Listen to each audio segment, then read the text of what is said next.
대표가 기업입니다. 저가 기업처럼 움직여야 되고 무조건 건강해야 된다. 직원들이 머슬마니아도 나가고 운동에 관련돼서 집착할 정도로 굉장히 많이 하는 게 하나가 있고요. 직원들을 뽑을 때 좋은 직원이 있다고 생각하지 않고요. 좋은 오너가 있어서 같이 그게 시너지가 난다는 생각을 좀 많이 하거든요. 제가 좀 먼저 잘하는 과정을 만들어야겠다 생각을 좀 하고 있고 계속적으로 동기부여하기 위해서 얘기를 좀 되게 많이 하거든요. 어느 순간은 그 직원이 나가서 회사를 차리는 게 더 맞다고 생각을 해요. 안녕하세요. 위치 기반 서비스를 하고 있는 LBS 테크의 대표 이시환입니다.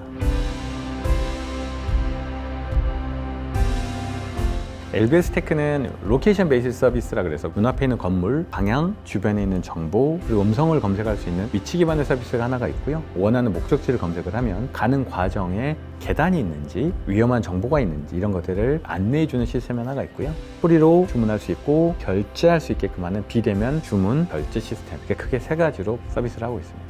작년에는 2, 3억 정도 했었고요. 올해는 10억 이상 매출을 보이고 있고, 내년도 계획은 B2C로 대한민국 시각장애인분들의 20% 이상은 우리 앱을 통해서 서비스를 받을 수 있도록 노력을 해보고요. 내년에는 저희가 한 50억 이상 할 거라고 생각합니다.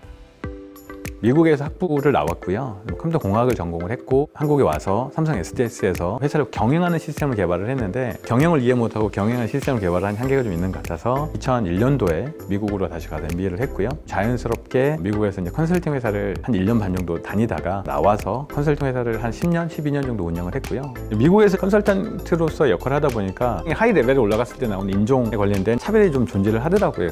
그런 거를 겪을 바에 한국에 가서 훨씬 더 좋은 환경에서 이런 것들을 조금 써야겠다 라는 생각도 좀 했고, 컨설팅을 오래 하시는 분들을 보면 슬픈 기획자라는 말을 많이 해요. 너무 많이 알아요. 되는 게 하나면 안 되는 게 90거 정도 돼서 원래 안 되는 거거든요. 그러다 보니까 비즈니스 잘 시작을 못 하세요. 두 번째는 밖에서 보는 거랑 안에서 보는 거랑 너무 많이 틀리더라고요. 차이점을 좀 인지해서 저는 비즈니스를 시작을 하게 됐죠.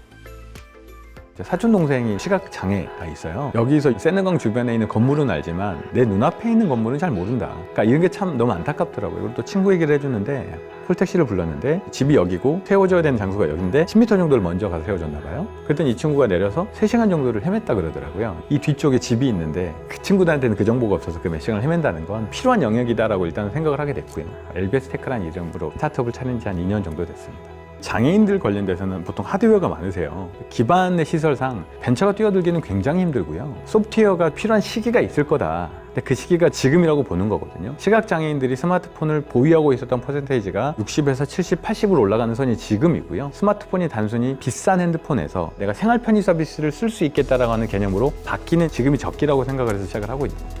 전체적인 시장의 규모를 보면 1년에 쓰는 시장이 60조 정도를 보고 있고 2억 5천 정도 시각장애인이 있어요. 우리나라는 27만 있고 3천억 정도의 시장이거든요. 시각장애인분들의 시장이 무조건 점자 시장이라고 생각을 하시지만 실제로 그러진 않거든요. 많이 쓰지 않는데 대부분 50% 이상은 다 그쪽이고 다 그쪽 가 있어서 그런 부분들이 좀 많이 아쉽다는 생각이 좀 들고요. 시장에서 답을 많이 찾긴 하는데요. 위치 기반에 관련된 서비스가 70% 정도 서비스가 필요하더라고요. 시각장애인분들 제가 만나요. 물어봤어요. 얼마 정도 다운받겠습니까? 물어봤더니 미국에서 블라인드 스퀘어 49,000원을 하는 이유를 설명을 해주시더라고요. 싸게 만드는 게 중요하다고 생각을 했는데 절대 공짜로 만들지 마라.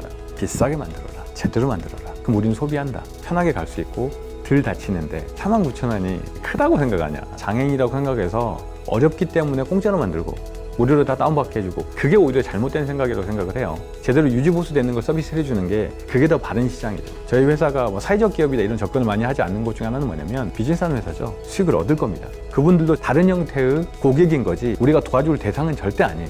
그 돈을 환원해서 그분들을 도와주는 게 목적이 아닙니다. 사회를 위해서 버는 건 맞는데 환원까지는 아닙니다. 사회적 기업이 나쁘다고 생각하는 건 아니고요. 저랑 결이 좀 틀리다고 생각을 하는데요. 제대로 된 물건을 만들기 위해서 노력하는 게 오히려 저희한테는 더 잘하는 일이고 해야 될 일 같습니다. 우리나라는 고용노동부가 사회적 기업에 관련된 큰 틀을 갖고 계셔서 사회적 기업은 무조건 고용을 많이 해야 된다는 개념이 좀 많이 있으셔서 수익을 다 고용 창출할 수는 없거든요. 그런 부분으로는 완전히 사회적 기업은 좀 아니다라고 말을 할 수 있고요. 소셜 벤처로 부르시는 분들도 있는데 소셜을 위해서 일을 하는 거 맞다. 하지만 돈 잘 버는 그냥 기업이다. 맞는 것 같습니다. 시각장애인용 어플리케이션 중에 MS가 만든 싱 이런 애들이 보통 스마트폰을 통해서 이렇게 대상을 딱 비치면 이 대상은 컴퓨터입니다. 이 대상은 의자입니다. 이렇게 인지를 해주는 게 하나 있는데요. 스마트폰에 이미지를 가운데다 정확하게 갖다 놔야 돼요. 시각장애인이. 이거 자체가 일단은 모순인 것 같아요. 제가 볼 때. 오히려 기술 위주로 그분들한테 쓰라고 하는 것보단 그분들 진짜 필요한 것들을 개발하는 게 더 좀 맞지 않을까라는 생각이 좀 들거든요. 원래는 한 46가지 동작을 제가 만들었거든요. 그런 부분을 실제로 테스트를 하다 보니 시각장애인분들이 절대 기억을 못하고 단순하다고 하는 기본 원칙을 벗어나는 것 같다 그래서 다시 6가지 동작으로 왔고요. 자동차 도로에 관련된 수집은 되게 많이 되는데 보행에 관련된 정보가 없어요. 시각장애인분들은 길을 찾을 때 하는 방식을 보시면 인터넷을 통해서 찾으세요. 두 번째, 길을 찾으실 때 가장 많이 하는 게 주변에 사는 시각장애인분들한테 전화를 하세요. 길을 가르쳐주는 걸 10분을 설명을 하십니다. 30m를 걸어가 오른쪽에서 빵 굽는 냄새가 나. 그게 그분들이 길을 서로 가르쳐주는 방식입니다. 우리가 갖고 있는 카메라를 통해서 하는 것보다 그분들의 움직임을 수집하는 게 훨씬 더 우선이겠다 싶어서 저희는 그분들이 다니는 경로, 저희는 거기에 그분들의 움직임이나 경험치들을 계속 DB에 쌓아서 그분들에 맞는 DB를 만들고 있다가 아마 차별하지 않을까라는 생각이 드네요. 저희가 만들어 놓은 이제 플랫폼 이름은 지목, 지하의 2가지 버전이 있습니다. 지목은 국내 버전으로 뭔가를 지목하면 정보를 얻을 수 있는 플랫폼이라고 보시면 되겠고요. GI는 이제 글로벌 버전으로 내비게이션의 기능이 장착이 되어 있는 거라고 보시면 될 것 같습니다. 국내는 적용 시장이라고 보고 있고요. 실제 시장은 유럽이나 동남아나 이제 이런 시장으로 좀 보고 있는데 5% 이상 좀 차지해 보려고 노력을 하고 있습니다. 기업 입장에서는 뭔가 신선한 거 보이고 싶으니까 1년에 한 번씩 업데이트를 하세요. 시각장애인분들이 스마트폰을 쓰시거나 앱을 쓰실 때 가장 불편하시는 게 너무 자주 업데이트한다의 문제였거든요. 업데이트라고 하는 부담감을 안 가져도 된다. 대통령을 받을 때는 5점 만점에 4.9 몇 점을 맞았거든요. 저희가 약속드리는 건 단순하게 만든다. 내가 갖고 있는 기술로 그분들을 맞춰주는 게 아니라 진짜로 쓸 수 있는 걸 개발하기 위해서 노력을 계속 해야 된다고 생각을 합니다. 연구를 하거나 분석을 할 때부터 장애인들이랑 함께 하고 있고요. 사촌 동생이 테스트 할 때마다 항상 오고요. 같은 시각장애인분들이랑 오셔서 사용성 테스트도 해주고 정말 많이 배웁니다. 생각 못했던 엄청난 것들을 배우고요. 아, 우리가 생각으로 만들면 절대 안 되는구나. 반성도 하고 늘 감사하죠.